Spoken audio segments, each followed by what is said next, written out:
kid, whenever I was asked to divide fractions, I was always told the same thing. Just flip and multiply. Flip and multiply. Flip and multiply.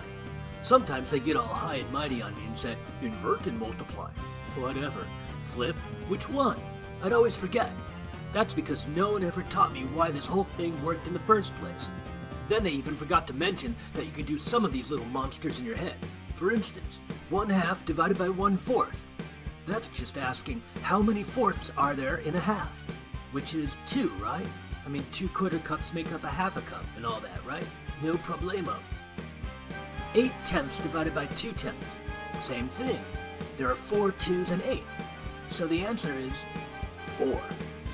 Once you get a hang of these, they're not so bad. But what do you do about something like 3/8 divided by 1/5?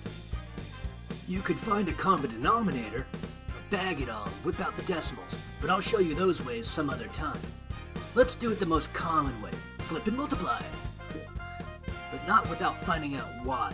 And that has to do with the power of 1.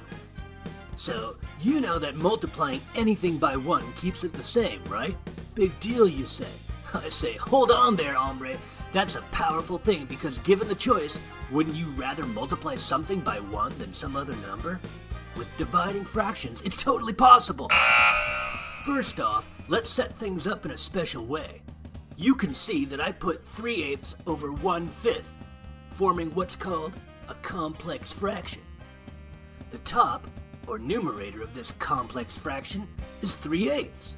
The bottom, or denominator, is 1/5. All we have to do now is make the denominator equal to 1, and we'll only be left with the numerator. So, we ask ourselves this.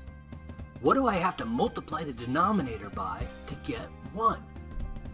In other words, I'm looking for 1/5 reciprocal.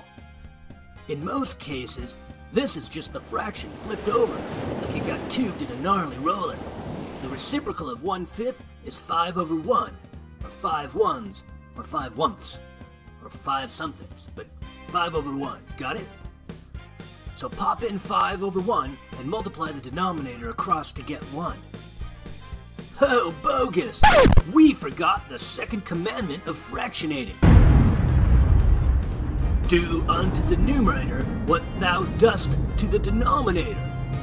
Don't ask me about the first commandment, because I can't say it on the internet.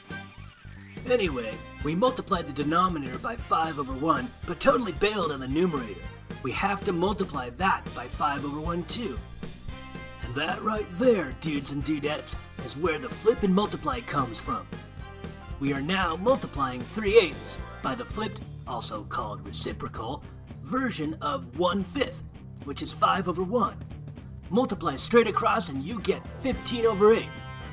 You could leave it that way, or make it into a mixed number or a decimal or hat or pterodactyl or whatever. The point is that flip and multiply comes from making a common denominator of 1 by using the reciprocal of the divisor. Aloha, dudes and dudettes!